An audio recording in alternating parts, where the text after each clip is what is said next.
Bismillahirrahmanirrahim. For men is a share of what the parents and close relatives leave, and for women is a share of what the parents and close relatives leave, be it little or much, an obligatory share. Surah an-nisa, which literally means chapter of women, verse 7. Like men, women by the law of Islam have right to inherit and do have a definite share from the total amount of inheritance. Before the arrival of Islam and the endorsement of that law, women were denied the right to inherit.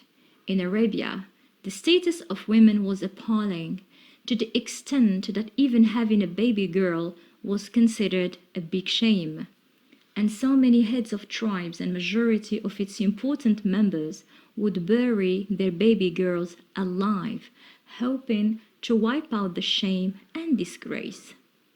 However, with the arrival of Islam, this barbaric act was instantly forbidden. Allah says in Surah At-Takwir verse 8, "And when the girl who was buried alive is asked for what sin she was killed." And Allah says, Bismillahirrahmanirrahim, "And when one of them is informed of the birth of a female, his face becomes dark and he suppresses grief. He hides himself from the people because of the ill of which he has been informed. Should he keep it in humiliation or bury it in the ground? Unquestionably, evil is what they decide." Surah an-nahl, verses 58-59. Seeing how bad was the status of women back then, verses that tackled the inheritance of women were received with such shock and dismay among the Arabic tribes at the time. Women were barely allowed to live, and now that new religion was giving them such a huge right as to inherit and become owners of their own properties and mistresses of their own money and wealth. As per habit that time, only the eldest son took all the legacy, or at times only the male sons had a right in the father's legacy. So daughters ended up with nothing, no matter how rich the father was. This was a big injustice, but it was not only practiced in Arabia. In fact, in the whole world, the system was the same. While Islam gave women the right to inherit in the 7th century, that is some 1,400 years ago, we find that such rights were fought for starting the French Revolution back in the 18th century. But the right for women to inherit was partly given in the 19th century to be guaranteed all over the world by the 20th century. Muslim women hence enjoyed having shares from whatever the deceased person left and according to the level of kinship they have with him. By legislating women's inheritance as early as the 7th century, Islam thus has honored women and considered their status as inheritors equal to that of men. Is there really a discrimination in the jurisprudence of inheritance in Islam? Do women have only half shares as those of men? Is it an injustice to Muslim women, or is it a favorism of men over women? In Surah an-Nisa verse 11, Allah says, "Allah instructs you concerning your children. For the male, what is equal to the share of 2 females. But if there are only daughters, 2 or more, for them is 2/3 of one's estate. And if there is only one, for her is half. And for one's parents, to each one of them is 1/6 of his estate if he left children. But if he had no children and the parents alone inherit from him, then for his mother is 1/3.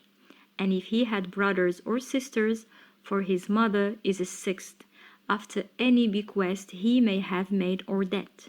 Your parents or your children, you know not which of them are nearest to you in benefit.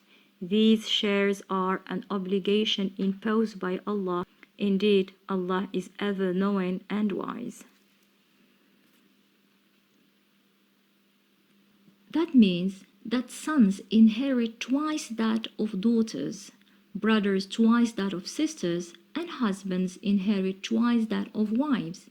That sounds like a horrific discrimination based on gender, right? Why did Islam give women equal right to inherit but not equal shares?